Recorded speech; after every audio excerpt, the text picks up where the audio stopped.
दोस्तों, एनवीएन की बातचीत में आपका फिर एक बार स्वागत है। देश में फिलहाल दो तरह का जुनून चल रहा है। एक तरफ आईपीएल का जुनून है और दूसरी तरफ चुनावों का जुनून है। और चुनावों का जुनून इसलिए है कि वैसे तो 5 राज्यों में इलेक्शन हो रहा है, जिसमें सिर्फ 16 करोड़ लोग इलेक्शन दे सकते हैं, वोट दे सकते हैं।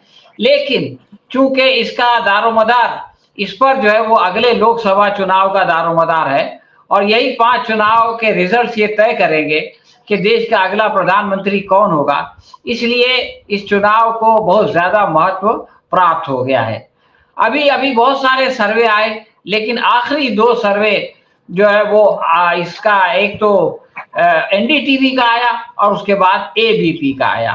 तो ये एकदम ताज़ा सर्वे है जो कि कल जो है वो आए हैं।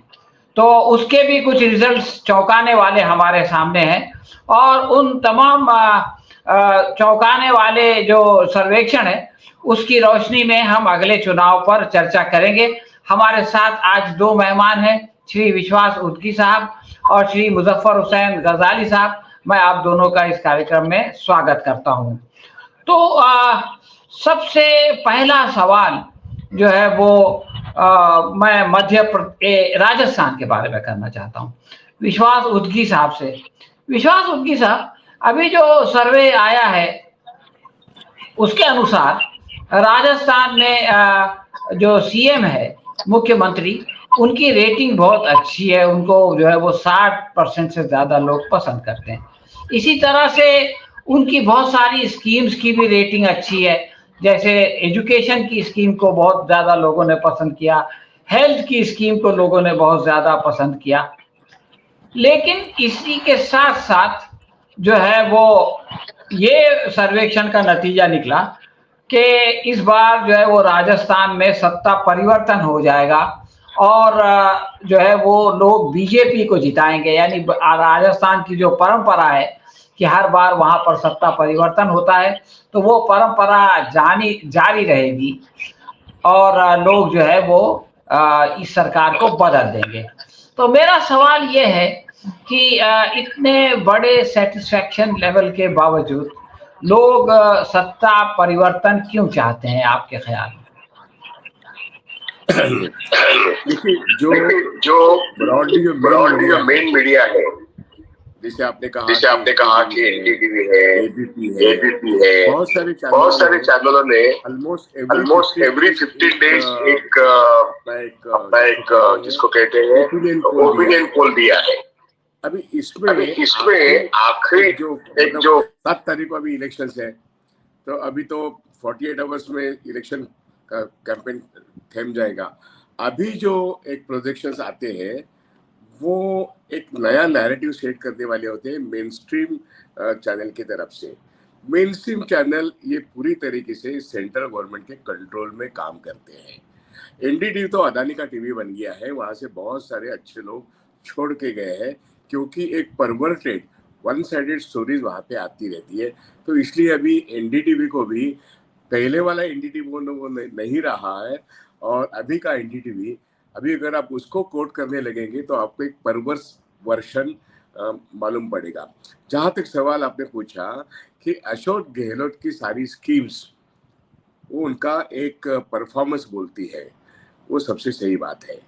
उनकी अपोनेंट वसुंधरा राजे, वहां पर अगर नरेंद्र मोदी का चेहरा वहां पर आता भी है तो भी Vasundhara Raje is still acknowledge as a face of the BJP.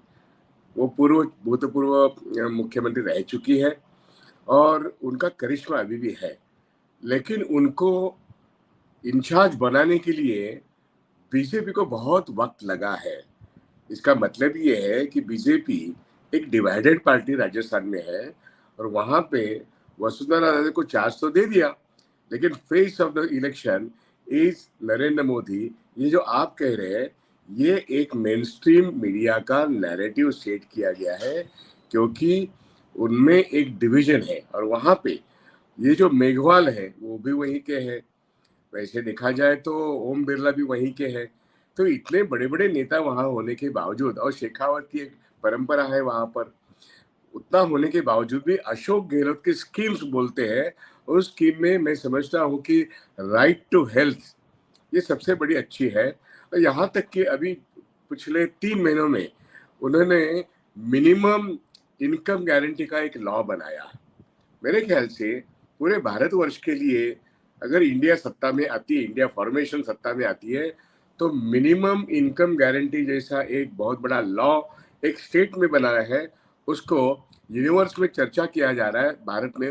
वो एक वैसे मैंने कहा कि या आपने अभी जो राइट टू हेल्थ के बारे में, इसे मॉडल लॉ, और वहां पे अगर 15 लाख तक आरोग्य सुविधाएं, उसका खर्चा अगर स्टेट उठा रहा है और किसी भी आम आदमी का वो कितना भी पहले उसकी जांच हो बाद में उसका खर्चा हो, इतनी पॉपुलर स्कीम अशोक गहलोत को जिताने वाली है।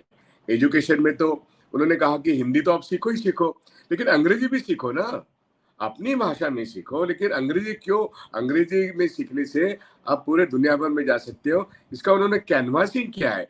तो एजुकेशन की बात बहुत बड़े पैमाने पे state government is funding the education, बहुत बड़े पैमाने पे उन्होंने आरोग्य क्षेत्र में काम किया है, और यही उनको, और मिनिमम इनकम गारंटी की बात है इस, और कॉन्ट्रैक्ट एम्प्लॉय को एक परमानेंट जॉब के लिए एश्योरेंस उन्होंने दिया है। और साथ साथ आप देखोगे कि गवर्नमेंट एम्प्लॉय के लिए ओल्ड पेंशन स्कीम उन्होंने लागू कर दी है। अब जाके अभी उन्होंने और एक बात की है कि कास्ट सेंसस भी शुरू कर दिया है।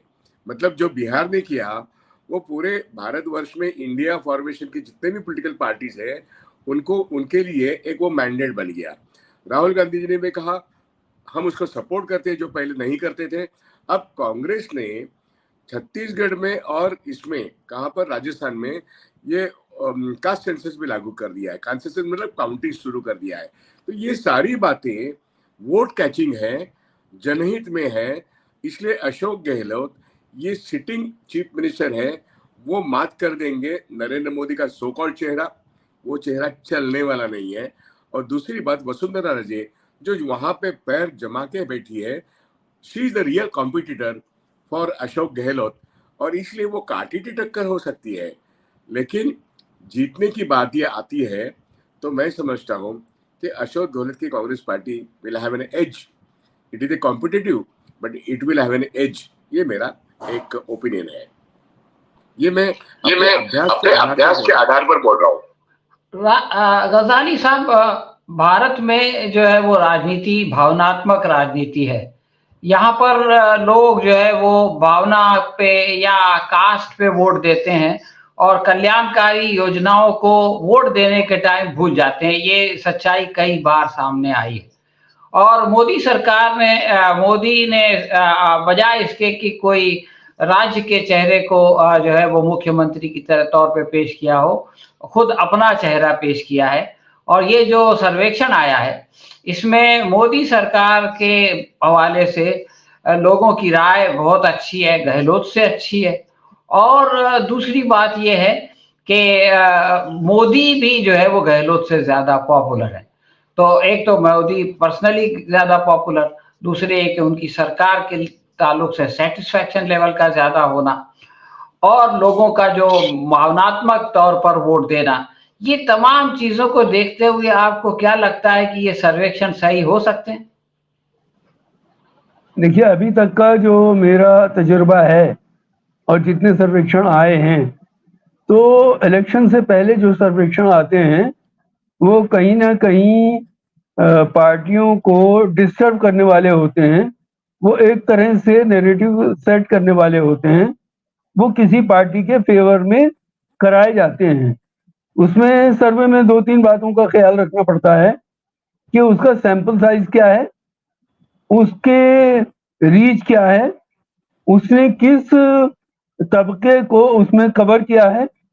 तो ये अगर चीजें सामने हो तब ये माना जाएगा कि वो सर्वे कितना बेहतर है। जहां तक कांग्रेस और बीजेपी का सवाल है, तो मैं राजस्थान अभी होकर आया हूं, कुछ चीजें आपके ध्यान में मैं लाना चाहता हूं। एक तरफ शेखावटी में जेजेपी ने अपने उम्मीदवार उतारे हैं, दूसरी तरफ मायावती का भी वहां कुछ इलाकों में असर है। 9 से 11% मुस्लिम वोट है, मुस्लिम वोट में कांग्रेस की तरफ मुस्लिम वोट का झुकाव है। लेकिन 2-3 सीटें ऐसी हैं, एक खातून मुस्लिम एमएलए थी जिनकी कारकर्दगी बहुत ही खराब रही वहाँ, और उसकी वजह से वहाँ नाराजगी है।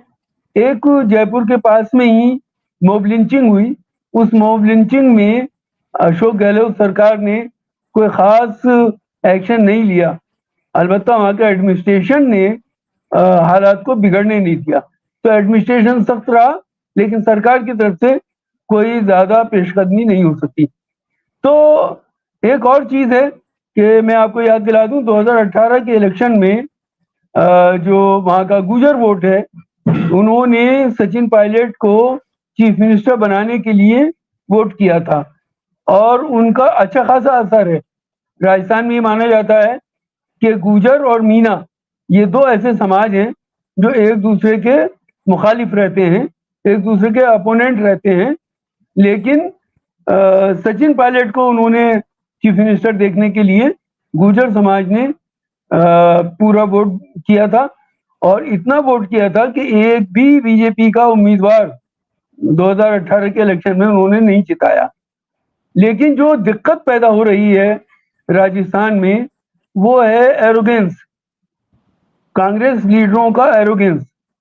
ये बहुत बड़ी वहां दिक्कत अभी महसूस की जा रही है, क्योंकि सचिन पायलट और अशोक गहलोत के दरमियान अभी भी सब चीजें ठीक नहीं है। कहा यह जा रहा है कि भूलो और आगे बढ़ो, ये नारा दिया गया है, भूलो और आगे बढ़ो, लेकिन ना कोई भूल रहा है और ना उस तरह से आगे बढ़ रहा है।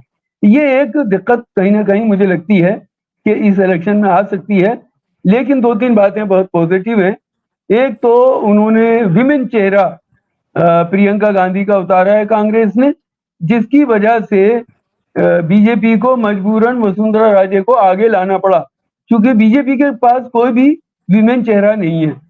यहाँ अशोक गहलोत और सचिन पायलट के दरमियान रस्साकशी है, लेकिन वहां 4 लीडर आपस में उलझे हुए हैं, और मोदी का चेहरा वहां कितना काम करेगा मैं नहीं कह सकता, लेकिन कांग्रेस को अपने एरोगेंस को कंट्रोल करना पड़ेगा, वरना वो इलेक्शन लूज भी कर सकते हैं।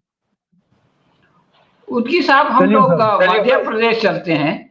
मध्य प्रदेश में जो आप कह रहे थे कि ये जो चैनल वाले हैं, ये जो है वो नैरेटिव सेट करने के लिए जो है वो करते हैं, लेकिन एबीपी ने ये बताया कि मध्य प्रदेश में कांग्रेस जीत रही है, और ये जो बीजेपी है जो 18.5 साल, यानी बीच में कमलनाथ के वो 1.5 साल निकाल दो, तो 18.5 साल से सरकार चला रही है, और 16 साल से जो है वो चौहान वहाँ के मुख्यमंत्री हैं। तो इनका जो है वो मामला खत्म होने जा रहा है और कांग्रेस दोबारा सत्ता में आ सकती है। तो वही सर्वे जिन्होंने राजस्थान में जिताया, हराया भी कांग्रेस को, वो मध्य प्रदेश में जिता रहे हैं। तो आप क्या यहाँ भी इस सर्वे के जो निष्कर्ष है उसको नकार देंगे? मेरा मुद्दा ये है कि जो मेन स्ट्रीम चैनल के जो सर्वे है, इनको मानकर मत चलिएगा। यहाँ पे मध्य प्रदेश में पिछली सरकार जो थी वो कांग्रेस की आई थी, और उस वक्त ही अगर वो सिंधिया जो है ग्वालियर के संस्थानिक थे और राहुल गांधी के बहुत करीबी दोस्त रहे, कांग्रेस के बड़े मिनिस्टर नेता भी थे, वो टूटकर बीजेपी में आए, इसलिए बीजेपी की सरकार बनी। अदरवाइज पीपल्स मैंडेट जो था वो कांग्रेस के फेवर में था। तो इसलिए पिछले बार भी कांग्रेस जीती है, और वही ट्रेंड पिछले जितने भी बाई इलेक्शन हो गए मध्य प्रदेश में 4 या 5 साल में, वो आप देखिए, इर्रेस्पेक्टिव ऑफ कैंपेन जो चल रहा है इसमें चैनल्स में, वो छोड़ दीजिए, लेकिन ग्राउंड रियलिटी ये है कि कमलनाथ चाहिए या कमल का फूल चाहिए, तो लोग कमलनाथ की रैलियां, राहुल गांधी की रैलियां, या फिर देवेंद्र खड़गे जी की रैलियां, इसमें ज्यादा लोग आ रहे हैं। और वहां पे मध्य प्रदेश में जैसे वसुंधरा राजे का नाम ही नहीं आ रहा था, तो तीसरी लिस्ट में चौहान जी का नाम आया, तो चौहान जी को उन्होंने लटका के रखा। और बीजेपी के जो सेंट्रल मिनिस्टर है 3, मैं नाम लेता हूँ, तोमर जी का, और वो कैलाश विजयवर्गीय जैसे नेता है, इनको इन्होंने उतारा है। जैसे तोमर ये सेंट्रल गवर्नमेंट में मिनिस्टर रह चुके हैं, तो इन्होंने वो किसान कानून वाले इनको उतारा है। और कौन से एरिया में उतारा है? जहां पे वो 4-5 बार जीत के आए हैं। तो ये एक सिंधिया के एरिया में सिंधिया नहीं जीत सकते हैं, तो तोमर को उतारा है। दीज आर द सिग्नल्स कि बीजेपी पैनिक सिचुएशन में है।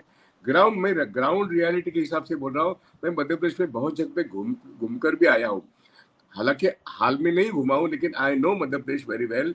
तो यहाँ से मेरा फीडबैक ये है कि पिछले बार जो जीता हुआ सेक्शन था वो पूरा इंटैक्ट है कमलनाथ के साथ। और ये एडिशनल जो है शिवराज सिंह का कोई भी स्कीम्स इतना पॉपुलरली वो इम्प्लीमेंट हुआ, लेकिन उनके जो व्यापम जैसे करप्शन की चीजें या बहुत सारे स्कीम में जो करप्शन की चीजें, जिसमें अभी कर्नाटका में जैसे 40% का सवाल था, यहाँ तो 50% का सवाल आ गया।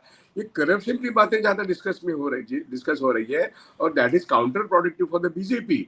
और बीजेपी का असल में देखा जाए तो ठाकरे साहब के पास, मुझे मतलब वहाँ के जो ठाकरे थे आरएसएस के बहुत बड़े प्रचारक, उनके जमाने से वो आरएसएस का एक बहुत बड़ा गढ़ रहा है। जहाँ पे संस्थान होते हैं, उज्जैन है, इंदौर है, ग्वालियर है, ये जो संस्थान है प्रिंसली स्टेट्स, यहाँ पे आरएसएस का गढ़ था। लेकिन वो टूट के अभी वो कांग्रेस में फिर से एक बार माहौल बन गया है। पिछली बार कांग्रेस आई थी, सिंधिया जी टूट के गए, अब वो सिंधिया जी वहां से बुरी तरह से हार रहे हैं, क्योंकि वहां से तोमर जैसे लोगों को उतारना पड़ रहा है। ऐसी हालात में वो चैनल वाले क्या बोलते हैं, उनका सैंपल सर्वे कितना है, उनका इंटरव्यूज कितने लोगों को और कैसे लेते हैं, वो कैसे प्रेजेंट करते हैं, वो तो सेफोलॉजिस्ट की जो थ्योरी है मैं उसको इतना नहीं मानता, क्योंकि इतना वो साइंटिफिक नहीं है, क्योंकि उनका बेस बहुत छोटा होता है। मेरा कहना है कि ग्राउंड रियलिटी, जो पब्लिक अटेंडेंस जो है रैलियाज में और जो यूट्यूब चैनल्स में से जो फीडबैक मिलता है, जो बहुत हद तक सही होता है क्योंकि वो लोकलाइज होता है, उसके आधार पर मैं ये कह रहा हूँ। और कार्यकर्ताओं के रिपोर्टिंग के आधार पर मैं कह रहा हूँ कि कांग्रेस इज नाउ विनिंग। और शिवराज चौहान 3 बार जीत के आ चुके हैं। He was a competitor for Narendra Modi in the centre, उनको साइडलाइन कर दिया गया है, तो उनकी वापसी इम्पॉसिबल ये बीजेपी ने कर दी है, ये मेरा कहना है। और कमल का फूल, कमलनाथ और कमल का फूल में Kamal Nath is having a edge, और वो वहां पे जीत के आएंगे। ये अभी चैनल भी कह रहे हैं, लेकिन मेरी जो राय है वो चैनल के आधार पर नहीं है। लदानी साहब, आप राजस्थान में एरोगेंस की बात कर रहे थे और आपने कहा कि भूलो और आगे बढ़ो वाली बात हो रही है। तो भूलो और आगे बढ़ो में कोई एरोगेंस नहीं है, ये तो टाल मटोल है। लेकिन एरोगेंस जो दिखाई दे रहा है वो तो वहां पर एमपी में है कि साहब एक स्टेटमेंट जो है कमलनाथ का आया और वो ऑडियो आई कि भाई आप जो है वो दिग्विजय सिंह के कपड़े फाड़ दीजिए, यानी इतने बड़े लीडर हैं, सीएम रहे हैं। उसके बाद में जब अखिलेश ने ये कहा कि भाई हमको कुछ सीटें दे दो, तो ये कहा गया कि साहब छोड़ो अखिलेश वखिलेश। तो ये तो क्लियर एरोगेंस है। और दूसरी बात, इस सर्वे में ये बात भी सामने आई कि जनता ने चौहान की सड़क, बिजली, पानी, इन योजनाओं को बहुत अप्रिशिएट किया है।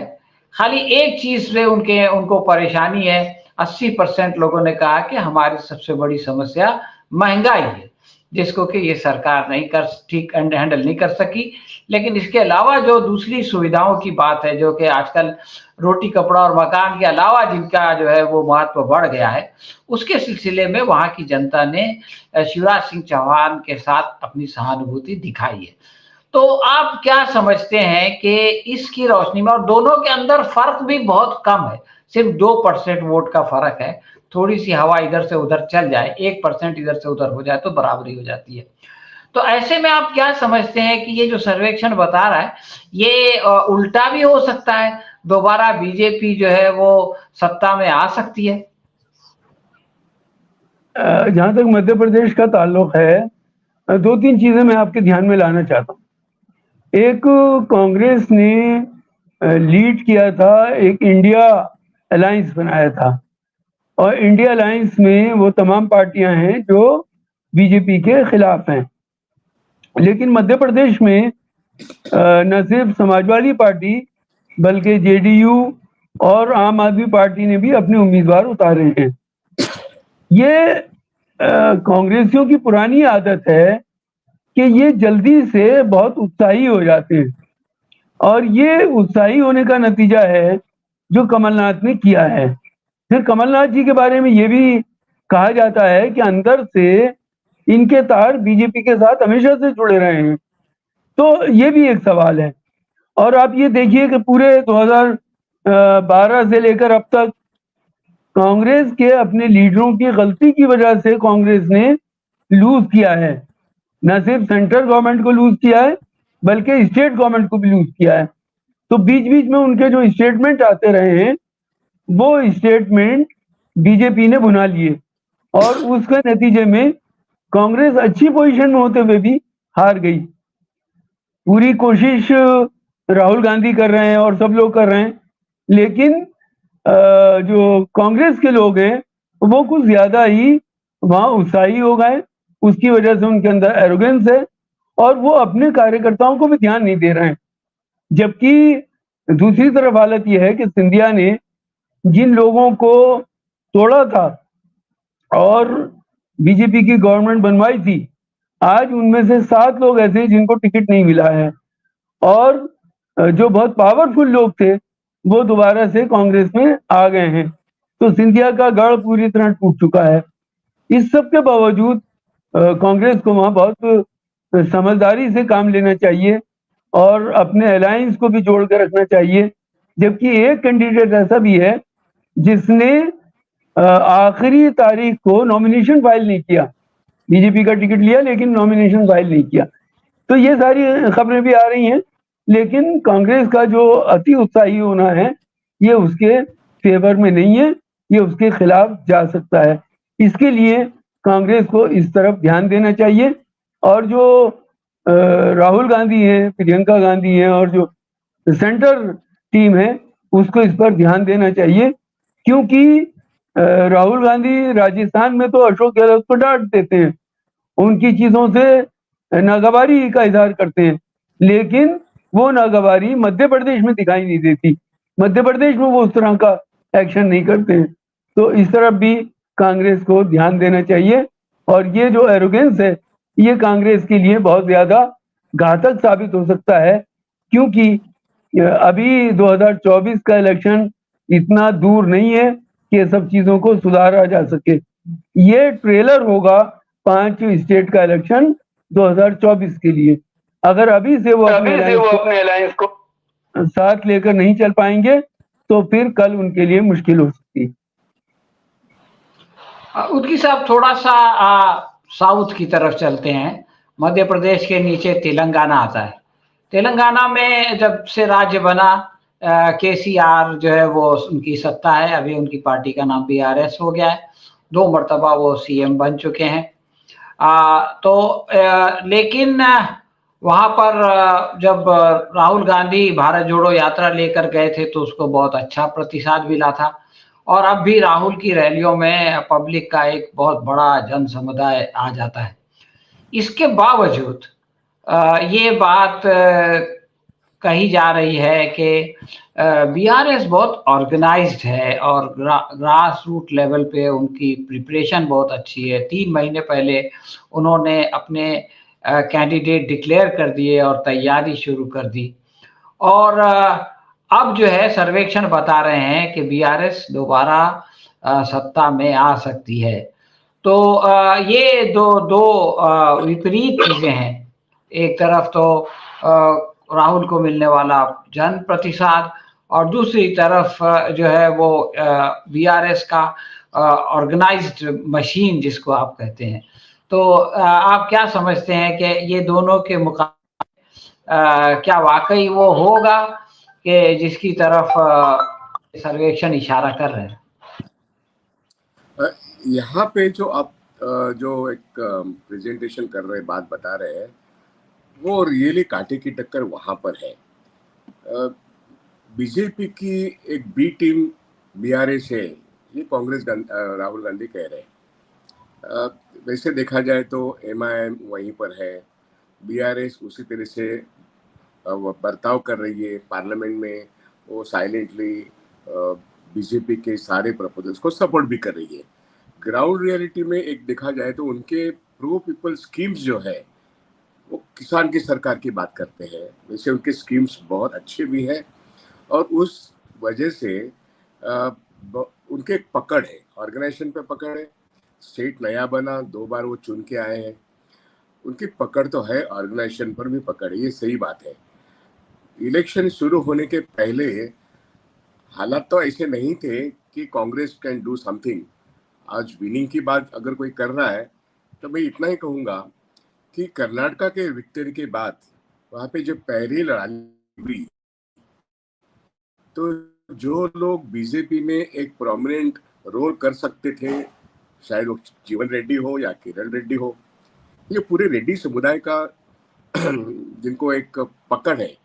तो जहाँ तक हम अगर देखेंगे बरसों से पुराने आंध्र स्टेट में ये पूरा ये जो एरिया है तेलंगाना वाला, यहाँ पे रेड्डी लोगों ने ही कंट्रोल किया है पावर। अब वो रेड्डी का एक बहुत बड़ा तबका जो बीजेपी के साथ जा सकता था वो कांग्रेस के साथ आया है आफ्टर कर्नाटका इलेक्शन। ये एक उस वक्त की बात है। और प्रियंका गांधी की इमीडिएट विजिट जो तेलंगाना में हुई, कर्नाटका के इलेक्शन आ रहे थे उसी वक्त वो गई थी, वहां पे बहुत बड़ा सपोर्ट मिला और उस वक्त वो आ गए। ये एक बात। उसके बाद लगातार राहुल गांधी और प्रियंका गांधी वहां पे जाते रहे हैं और कांग्रेस का एक वोट बेस और ऑर्गेनाइजेशन बेस पक्का होता गया है। अनदर पॉइंट जो कांग्रेस को बूस्ट मिल रहा है, विक्ट्री होगी कि नहीं वो आगे की बात है, लेकिन कांग्रेस को बूस्ट मिल रहा है वो है ये वाईएसआर की जो लड़की है, उसने तेलंगाना में वाईएसआर पार्टी का एक विंग है और वो she is the head of that party. अभी उसका भाई तो चीफ मिनिस्टर है आंध्रा में। अब यहाँ पर वाईएसआर की बहन मतलब वो इसकी बहन जो है वो leader of she has declared outright support to Congress. अब इसमें बात ऐसी थी, YSR is the architect of, वैसे कहा जाए तो आंध्रा में वो चीफ मिनिस्टर रह चुके थे। उन्हीं के वक्त सोनिया गांधी जी ने तेलंगाना का क्रिएशन का एक अप्रूवल दिया था और विक्ट्री मिली। आखिर में कांग्रेस में डिवीजन हो गई लेकिन विक्ट्री मिली केएसआर को। मुद्दा ये है आज लोग सोनिया गांधी ने तेलंगाना बनाया है ये कहने वाले लोग ज्यादा है और पावर कांग्रेस को मिलनी चाहिए थी, प्रजा की सत्ता होनी चाहिए थी, लेकिन राजा की सत्ता बन गई। वो केएसआर एक राजा के हिसाब से ये जो नैरेटिव है ये जड़ पकड़ रहा है और वाईएसआर की बेटी वहां राहुल गांधी के साथ अभी खड़ी है जिनको सोनिया गांधी का सपोर्ट भी मिला है। तो ग्राउंड जो है, ग्राउंड रियलिटी हैदराबाद, वैसे देखा जाए तो खम्मम एरिया, पूरा ये आदिलाबाद एरिया, ये पूरा एरिया जो है इसके मतलब जो एक तेलंगाना के नक्सलवादी नेता थे उनकी बेटी और बेटा दोनों कांग्रेस में आ गए। वो लेफ्ट का एक बहुत बड़ा इन्फ्लुएंसिंग फैक्टर है खम्मम एरिया में, आदिलाबाद में, तेलंगाना का हैदराबाद के इस एरिया में। तो ये सारे फैक्टर्स कांग्रेस को बूस्ट कर रहे हैं। मतलब लेफ्ट का एक बहुत बड़ा तबका उनके मासेस का वो कांग्रेस को सपोर्ट कर रहा है। मतलब गदर जो थे वो नक्सलवादी थे लेकिन बाद में उनके बेटे और बेटे आज अगर कांग्रेस को सपोर्ट कर रहे हैं तो वो पूरा एरिया एक माहौल बदलता है। दूसरी बात, वाईएसआर की बेटी आज कांग्रेस के साथ है। कांग्रेस के जीवन रेड्डी, किरण रेड्डी, इन्होंने तो बहुत तहलका मचा रखा है और एक केसीआर के लिए बहुत बड़ा आह्वान वहां पे खड़ा है। तो कांटे की टक्कर हो सकती है और कांग्रेस जीत सकती है, ये माहौल है, लेकिन जीतेगी ही ऐसा आज अगर कोई कह रहा है तो उसमें रिजल्ट आने के बाद ही हम विश्वास कर सकते हैं। लेकिन एक कॉम्पिटिटिव जैसे कि KCR is cannot be written off, हालांकि वो 2 बार जीत चुके हैं but he cannot be written off क्योंकि उन्होंने प्रो पीपल स्कीम्स भी इस्तेमाल की है, करप्शन तो बहुत किया है और he has always been used by the BJP in the central politics. और वो महाराष्ट्र में आके अब की बार किसान सरकार की भी वो एक विदर्भा में और मराठवाड़ा एरिया में आके अपनी एक दुकान खोल के बैठे हैं। तो इस तरीके का इस्तेमाल उनका बीजेपी कर रही है, ये दुनिया जानती है। लेकिन फिर भी अपने तेलंगाना एरिया में अब जो इलेक्शन है उनकी वो उनको भारी पड़ सकती है, ऐसा माहौल है। मेरा इस विश्लेषण वहां पर जो चैनल्स बोल रहे हैं कि कांग्रेस जीत सकती है, तो जीतने की संभावना बीजेपी वहां पे जो पार्टी है वो पूरा रिड्यूस हो सकती है। तो ये बाइपोलर इलेक्शन हो सकता है जिसमें कांग्रेस की जीत है, लेकिन बीजेपी कितना वोट लेगी, और वहां पे एक पार्टी है आरएसएस का ही फ्लोट किया हुआ, जन स्वराज्य ऐसा कुछ नाम है उसका, जनसेना, वो भी कितने वोट्स ले सकती है, और ये एमआईएम कितने वोट्स लग सकती है, इसके ऊपर डिवीजन ऑफ वोट्स कैसे होगा, ये एक सवाल है। तो इन मुद्दों को ध्यान में रखते हुए it is a tough fight for the KCR in Telangana, वो बच के निकल सकते हैं ऐसी संभावना है। गजाली साहब, अभी ये उदगी साहब बता रहे थे कि बीजेपी का क्या होगा या बीजेपी क्या रोल प्ले करेगी। पिछले इलेक्शन में बीजेपी के एक एमएलए जीते थे, बाद में उनको हेट स्पीच की वजह से पार्टी ने निकाला और अब वापस बुला के टिकट दे दिया।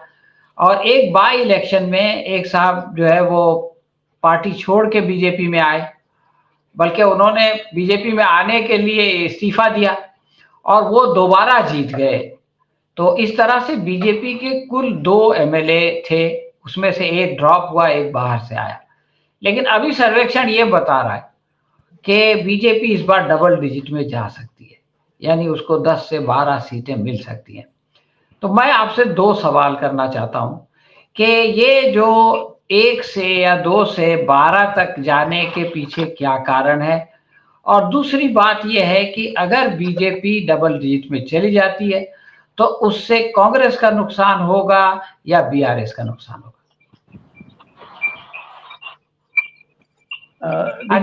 देखिए, मैं जहां तक देख रहा हूं तो 2-3 चीजें मेरे सामने आ रही हैं। एक ये कि राहुल गांधी का बयान याद कीजिए, उन्होंने कहा था कि एआईएमआईएम और बीआरएस ये दोनों बीजेपी की लिए काम करते हैं। यहाँ तक कहा था कि मजलिस इत्तेहादुल मुस्लिमीन जो है उसके कैंडिडेट्स को बीजेपी पैसे दे करके खड़ा कराती। ये राहुल गांधी का बयान तेलंगाना के अंदर कोई बहुत ही हेल्दी बयान नहीं था, ये डैमेज करने वाला बयान था। इसकी वजह से अभी तक जो सिनेरियो है वहां पर वो ये है कि 7 सीट एएमआईएम जो है वो जीतती रही है और उसका पुराने हैदराबाद में अच्छा होल्ड है। तो मुझे लगता है कि कांग्रेस ने मुस्लिम वोट को अपनी तरफ लाने के लिए इस तरह की बात कही होगी। इसका नुकसान ये होगा कि अगर क्रॉस वोटिंग होती है तो क्रॉस वोटिंग का बीजेपी को फायदा मिलेगा, ये बात हमेशा से देखी गई है। तो आंध्र प्रदेश में तमाम खामियों के बावजूद बीआरएस ने कुछ अच्छे काम भी किए थे। जो पहले उसकी मीकात थी, पहला जो टर्म था, उसमें उसने कुछ अच्छे काम किए थे, जिसकी वजह से उसे दोबारा मौका मिला। जब दोबारा मौका मिला तो उसमें करप्शन की बहुत सारे चीजें सामने आई हैं। खुद केसीआर की बेटी के खिलाफ ईडी ने सम्मन जारी किया था और वो दिल्ली आ गई थी। अब उनके खिलाफ वो प्रोसीडिंग्स आगे नहीं बढ़ी, उसके क्या कारण है? क्या इनकी अंदर खाना कोई सेटिंग हो गई है? ये अभी कहना मुश्किल है, क्योंकि ये चीजें अभी सामने नहीं आई है। जो चीज सामने आ रही है वो ये है कि राहुल गांधी की और प्रियंका गांधी की सभाओं में बहुत भीड़ जमा हो रही है, लेकिन भीड़ वोट में कन्वर्ट हो जाए ये भी एक मुश्किल बात है। हमेशा ऐसा होता नहीं है कि जो भीड़ आती है वो वोट में भी कन्वर्ट हो, ये जरूरी नहीं है। क्योंकि उत्तर प्रदेश का इलेक्शन हमने देखा, प्रियंका गांधी की सभाओं में खूब भीड़ आती थी, लेकिन उनको जो सीट मिली वो आप देख लीजिए, 1 सीट मिल पाई। तो इस तरह से ये कहना कि भाई कांग्रेस बहुत ज्यादा फाइट करेगी, ये बहुत आगे बढ़ जाएगी, हाँ ये जरूर तमाम तरह के आंकड़ों से पता लग रहा है कि कांग्रेस वहां अब उस पोजीशन में आ गई है कि वो वहां अपोजिशन, एक बड़ी अपोजिशन के तौर पर उभर कर सामने आई है। और लोगों को ये उम्मीद लगने लगी है कि अगर कोई केसीआर के मुकाबले खड़ा हो सकता है तो वो कांग्रेस पार्टी है और कोई दूसरी पार्टी नहीं हो सकती। तो ये बड़ी चीज है जो इस वक्त तेलंगाना में देखने को मिल रही है। लेकिन यहाँ भी वही सवाल है कि कांग्रेस के लोग हमेशा अति उत्साही हो जाते हैं, बहुत ज्यादा जोश में आ जाते हैं और उनकी जबान फिसल जाती है। जबकि ये इम्कान था कि कांग्रेस जिस तरह से शुरू से चल रही थी, अगर वो चलती रहती और सारी जो वहाँ की इक्वेशंस हैं, समीकरण है, उन्हें साधते हुए आगे बढ़ती, तो हो सकता है कि ऑल इंडिया जो मजलिस इत्तेहादुल मुस्लिमीन है वो उनको सपोर्ट करती है और 7 सीटें कांग्रेस को मिल जाती हैं और कांग्रेस के लिए हुकूमत बनाना आसान होता। लेकिन राहुल गांधी के इस बयान से वो इम्कानात कहीं ना कहीं धूमिल हुए हैं। इस तरफ ध्यान देने की जरूरत है कांग्रेस को। और दूसरा ये कि इलेक्शन लड़ना और भीड़ जमा करना दोनों अलग चीजें हैं। इलेक्शन जो है वो बूथ लेवल से लड़ा जाता है। अगर आपके कार्यकर्ता बूथ लेवल तक मौजूद हैं जो बूथ को मैनेज कर सकें तो आप इलेक्शन में फाइट कर सकते हैं। अगर आपके पास में भीड़ है तो भीड़ कभी भी बूथ को मैनेज नहीं करती, वोट को कन्वर्ट नहीं करती, तो आप इलेक्शन उस तरह से नहीं लड़ सकते। तो कांग्रेस को अपने संगठन को मजबूत करना चाहिए, संगठन को मजबूत करते हुए उन इक्वेशंस को साधना चाहिए, उन अपने जो एलाई हो सकते हैं उनके साथ संबंध को सुधारना चाहिए। तभी इस बात की उम्मीद की जा सकती है कि तेलंगाना में उसकी पोजीशन बेहतर हो, क्योंकि अगर बीजेपी क्रॉस वोटिंग कराने में कामयाब हो जाती है और उसको डबल डिजिट में सीटें मिलती हैं तो फिर कांग्रेस का सत्ता में आने का इम्कान कम होता है। उसको में बीआरएस को सपोर्ट करके बीजेपी गवर्नमेंट बनवा देगी और जिस तरह दूसरी जगह वो करती रही है उस तरह का ही एक्शन वो तेलंगाना में भी कर सकती है। उनकी साहब मिजोरम में चलते हैं। मिजोरम हालांकि एक बहुत छोटा सा स्टेट है और वहां पर कुल 40 एमएलए जीतते हैं या मतलब इलेक्शन लड़ते हैं। मिजोरम में जो पार्टी सत्ताधारी है एमएनएफ, वो एनईडीए यानी नॉर्थ ईस्ट डेमोक्रेटिक अलायंस का भी पार्टनर थी, जो सिर्फ वहां पर उत्तर पूर्वी भारत में है, और वो एनडीए की भी पार्टनर है, अब भी है। उसके बाद इलेक्शन से पहले मणिपुर का इतना बड़ा मामला हुआ जिसको कि अभी 6 महीने आज हो गए, और उसके बाद एमएनएफ जो है वो एनईडीए से अलग हो गई, यानी वहां का जो क्षेत्रीय वो था उस अलायंस उससे अलग हो गई। लेकिन अभी तक दिल्ली में वो एनडीए से नहीं निकली है, उनका एक एमपी आज भी दिल्ली में एनडीए के साथ है। और वहां से लोग बताते हैं कि तकरीबन 72,000 जो है वो शरणार्थी मणिपुर से निकल करके मिजोरम में आए हैं, और उनका ताल्लुक, उनका संबंध जो है वो कुकी समाज से है और वो धर्म के लिहाज से क्रिश्चियन है, और मिजोरम में 84% क्रिश्चियंस रहते हैं। तो इस सिचुएशन में एमएनएफ को जो है वो डिफेंड करना है। लेकिन वहां पर जो सूरत-ए-हाल पैदा हो गई वो ये कि एक नई पार्टी बन गई जिसका नाम ZPM है, और वो 2 पार्टियों के मिलने से बनी है। और अभी जो सर्वेक्षण है वो ये बता रहे हैं कि ZPM जो है वो कांग्रेस से ज्यादा सीट ला रही है, और अगर इलेक्शन के बाद ZPM और कांग्रेस साथ में भी आ जाए तो भी एमएनएफ को थोड़ी सी एज होगी, और ये जो सीएम है रोजमथंगा, ये दोबारा सीएम बन सकेंगे। और ये दोनों बहुत करीब आ गए। बीजेपी तो खैर वहाँ प्लेयर ही नहीं है, इससे पहले शायद उनका एक एमएलए था, अब वो भी आएगा या नहीं आएगा कुछ कहा नहीं जा सकता। तो आप क्या समझते हैं कि मणिपुर के इस प्रभाव के बावजूद ये जो सीएम हैं, जो जिन्होंने इतना दिन बीजेपी के साथ गुजारा है और आज भी एनडीए के साथ हैं राष्ट्रीय सतह पर, तो क्या ये दोबारा इलेक्शन जीत सकेंगे? मणिपुर हो, मिजोरम हो, अरुणाचल प्रदेश हो, नागालैंड भी है, ये चारों बॉर्डर स्टेट्स हैं। और इस चारों बॉर्डर स्टेट्स में मणिपुर की हालत तो आपने बताई कि दो समाज में तो एक स्टेट स्पॉन्सर्ड वायलेंस हो रहा है। चीफ मिनिस्टर जिस समाज का है वहीं से दूसरे समाज के ऊपर एक बहुत बड़ा अत्याचार हो रहा है। अब ये दुनिया भर में नाम बदनाम हो रहा है, देश का भी बदनाम हो रहा है, वहाँ के समाज का भी हो रहा है। हिंसा अभी भी थमी नहीं है। इसका एक इम्पैक्ट मिजोरम में भी है क्योंकि वहाँ से लोग भाग के मिजोरम में आए हैं। अब यहाँ पे जो लोग आए हैं उनको संभालना एक बात है, दूसरी बात यहाँ पे जो इलेक्शन है इसके ऊपर इम्पैक्ट होना चाहिए, होगा कि नहीं ये बहुत मुश्किल है क्योंकि टोटल एटमॉस्फेयर जो है वो पोलराइज बहुत जल्दी होती है। आमतौर पर जो ये चारों स्टेट्स में सेंटर की तरफ रुख होता है, सेंटर आज अन्याय करता है, फिर भी एनडीए में हूँ लेकिन मैं बीजेपी के खिलाफ हूँ, ये बात वहां पे अभी जो सत्ता में पार्टी है वो कर रही है।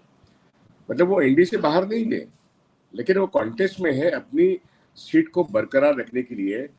कांग्रेस गेन कर रही है क्योंकि उन्होंने मणिपुर में राहुल गांधी ने जो एक कुछ पहल की, शांति की, उसका एक फायदा उनको यहाँ पर भी मिलेगा। और बहुत सारे लोग एक जिसे कहते हैं कि यहाँ पे क्रिश्चियन कम्युनिटी के लोग हैं, यहाँ पे राजीव गांधी के जमाने से सोनिया गांधी सभी लोग जा चुके हैं, वहाँ पे एक माहौल कांग्रेस का है।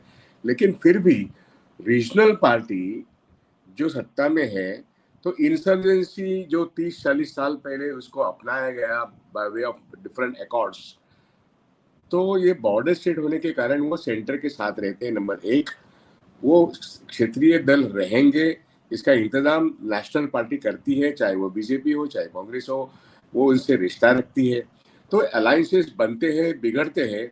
आज के हालात में वहाँ पे कांग्रेस को एक बड़ा ग्राउंड हो रहा है, लेकिन वो विनिंग पोजीशन में आएगी कि नहीं, वो आएगी तो भी किसी के साथ अलायंस में ही आ सकती है। ये मेरा एक मानना है। जो कुछ मैंने वहाँ से एक फीडबैक है पढ़ा है और जो फीडबैक हम लोगों को मिलता है, तो वो वहाँ पे अलायंस गवर्नमेंट बन सकती है कांग्रेस की with the help of A regional party. जो नई रीजनल पार्टी बनी है उसके साथ अलायंस होके बन सकती है। और एनडीए का जो घटक अभी सत्ता में है वो शायद अपनी सत्ता रिटेन नहीं कर पाएगा। ऐसी स्थिति में आज की वहां पे स्थिति है। लेकिन कांग्रेस इंडिपेंडेंट ऑफ एनीबडी वहां पे अपनी सत्ता बना सकता है, ऐसे तो हालात नहीं है। उनकी पोजीशन सिर्फ इम्प्रोवाइज हो सकती है। और अभी भी एक सेंटर का जो दबाव है वो तो है ही, लोगों पर भी एक दबाव है कि यहाँ की शांति नहीं बिगड़ना चाहिए तो किसको वोट करना। वो एक टैक्टिकल वोटिंग वहाँ पे बॉर्डर स्टेट में हर बार होते रहता है। तो इसको मद्देनजर रखते हुए वहाँ पे Congress can improve, they can have a alliance with the other upcoming party, लेकिन इंडिपेंडेंटली कांग्रेस वहाँ पे नहीं आ सकती।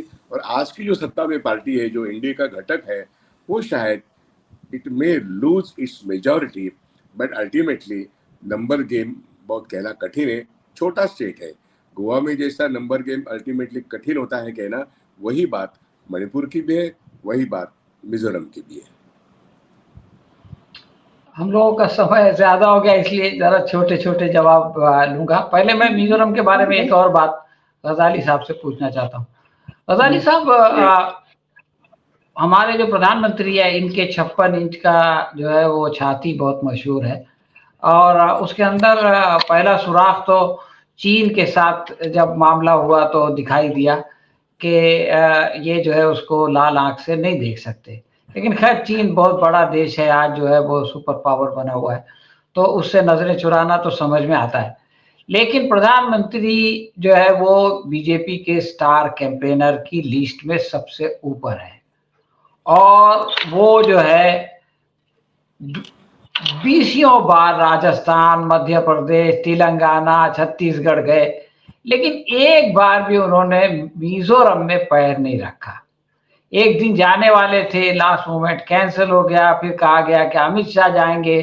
अमित शाह साहब में भी ये हिम्मत नहीं हुई कि वो वहां जाके कैंपेन कर सके। सीएम ने कह दिया मैं उनके साथ स्टेज शेयर नहीं कर सकता। तो ये क्योंकि ये हम लोग 84% जो है वो ईसाई धर्म के मानने वाले हैं और मणिपुर में जो है वो हमारे चर्चेस को आग लगाई गई है, तो ऐसे में जो है इनके साथ खड़ा होना जो है वो नुकसानदेह है, यानी पूरे समुदाय को अपने से दूर कर देना है। तो एक प्राइम मिनिस्टर की, एक होम मिनिस्टर की ये हालत हो जाए कि वो अपने एक स्टेट में कैंपेन करने के लिए नहीं जा सके, ये किस बात का संकेत है? असल में देखिए, मिजोरम की पोजीशन को अगर आप देखें तो वहाँ 10 लाख वोटर हैं और 40 सीट हैं। इन 40 सीटों में जिसको 21 सीट मिल जाएंगी उसकी सत्ता बनती है। सवाल यहाँ पर मणिपुर से जोड़ करके मिजोरम को देखना चाहिए, क्योंकि वहाँ ईसाई आबादी है और कुकी जो है वो ईसाई हैं ज़्यादातर। ईसाइयों पर जुल्म हुआ है, 200 के करीब वहाँ चर्चिज में आग लगाई गई है।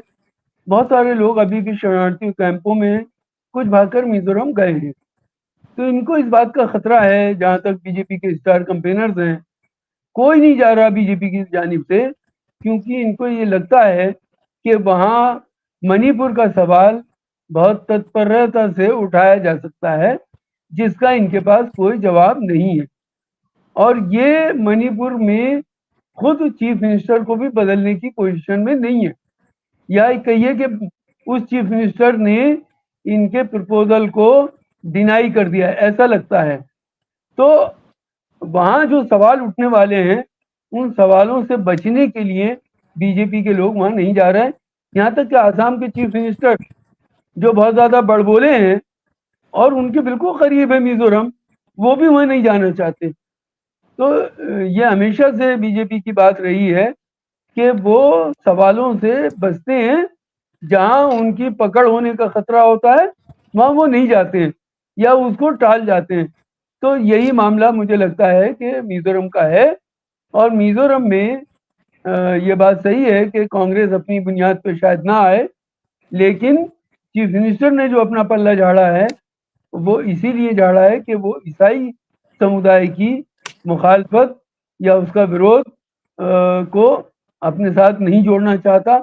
अगर वो बीजेपी के साथ मिलता है तो उसको ये खतरा है कि उसकी सत्ता चली जाएगी। इसीलिए वो उससे बचने के लिए उसने इस तरह का बयान दिया कि अगर प्राइम मिनिस्टर साहब आएंगे तो मैं उनके साथ स्टेज शेयर नहीं करूंगा। और यही वो इशारा था या उसका कहना था कि आप यहाँ ना आइए, एक तरह से ये इशारा था सेंटर को। और इसी इशारे की बुनियाद पर जो स्टार कैंपेनर्स हैं वो मिजोरम नहीं जा रहे हैं कि चीफ मिनिस्टर ने उनको बता दिया कि यहाँ आपका आना मुनासिब नहीं है। जबकि आप जानते हैं कि बीजेपी हमेशा इस बात की कोशिश करती है कि चाहे एक ही सीट हो उसकी सत्ता में भागीदारी बन जाए, ताकि वो अपने हिसाब से वहाँ फैसले करा सके। और बॉर्डर स्टेट हैं, इनकी आमदनी उस तरह की नहीं है, ये ज़्यादातर आश्रित होते हैं सेंटर पर। तो ये सेंटर के साथ मिलकर रहना इनकी मजबूरी है। इस मजबूरी की वजह से भी इनको सत्ता जिसकी भी होगी उसके साथ रहना ही पड़ेगा। तो ये उनकी मजबूरी है, लेकिन उनको इलेक्शन भी जीतना है। तो इलेक्शन जीतने के लिए जो तरीके अपनाए जा सकते हैं उनमें से एक तरीका ये भी है कि जिसके खिलाफ ज्यादा सवाल हो उससे थोड़ी देर के लिए अपनी दूरी बनाकर रखी जाए। तो हमारे पास बहुत ही कम समय है और सिर्फ एक राज्य बच गया है, छत्तीसगढ़। और इसके बारे में शुरू से जितने भी सर्वे आए हैं उसमें ये बात बताई जा रही है कि कांग्रेस के बघेल जो है वो दोबारा सीएम बन जाएंगे। मेरा सवाल ये है कि आमतौर से 5 साल सरकार चलाने के बाद लोगों के अंदर जो है वो विश्वास कम हो जाता है, एंटी इंक्यूबेंसी शुरू हो जाती है। लेकिन बघेल के साथ, भूपेश बघेल के साथ ऐसा क्यों नहीं हुआ? इसका 1-2 कारण अगर आप संक्षिप्त में बता सकें उद्गी साहब तो बहुत अच्छा। देखिए राजस्थान से स्कीम्स ये भूपेश बघेल ने अपने, छत्तीसगढ़ छोटा स्टेट है लेकिन बहुत अच्छे तरीके से उसको इम्प्लीमेंट किया।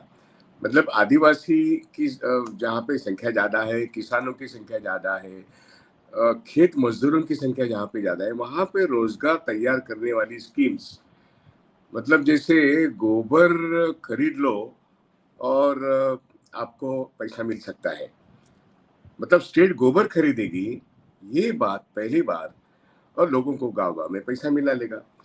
कॉटेज इंडस्ट्रीज उन्होंने ज़्यादा से ज़्यादा वहाँ पे शुरू कर दी है। एजुकेशन हो, हेल्थ हो, परसों तो 10 लाख तक का हेल्थ का insurance policy state is funding.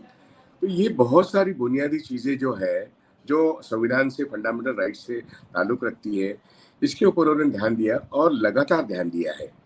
तो स्टेट स्पॉन्सर्ड स्कीम्स लोगों तक पहुंचने के लिए उनकी जो यंत्रणा है, स्टेट मैकेनिज्म है, वो सबसे परफॉर्मर्स का जो है, मतलब जिसको कारपोरेट गवर्नेंस का कहूँगा मैं, कारपोरेट गवर्नेंस और इकोनॉमिक गेन्स जो है लोगों तक पहुंचने का, ये भूपेश बघेल ने अच्छी तरह से किया।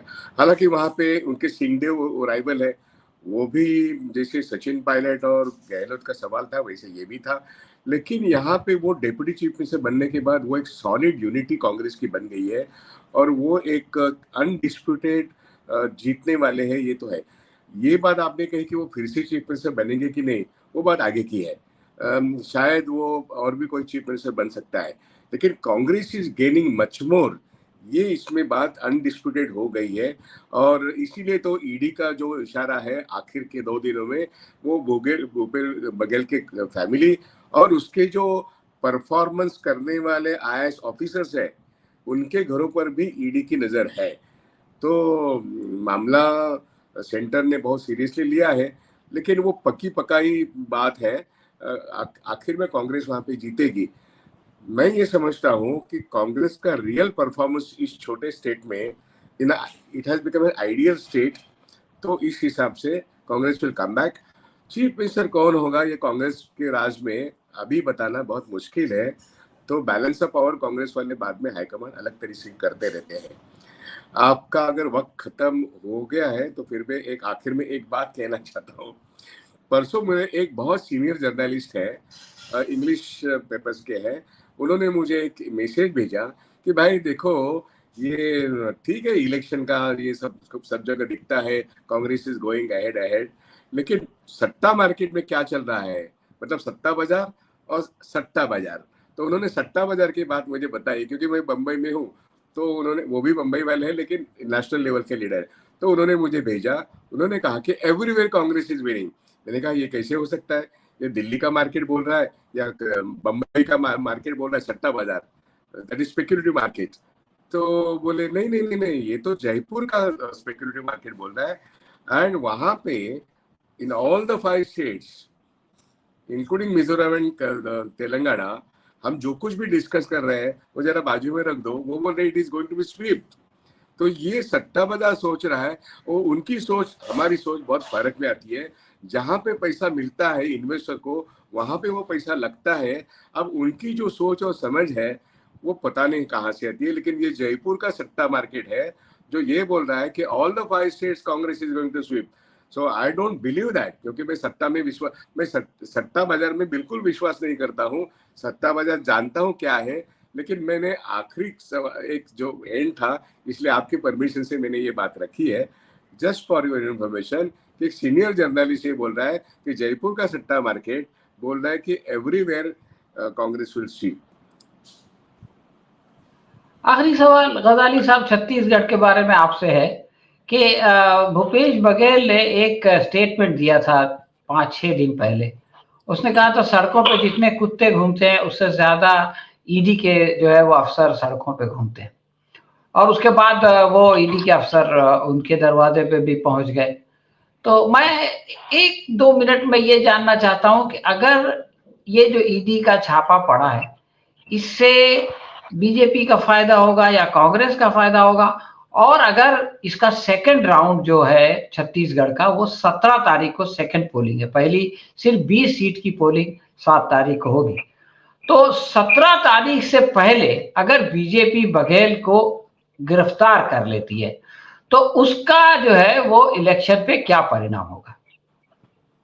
देखिए, पहली बात तो मैं ये कहना चाहता हूँ कि जब आचार संहिता कहीं लग जाती है तो आचार संहिता में ये बात शामिल है कि कोई भी पॉलिसी मैटर जो है वो नहीं आएगा।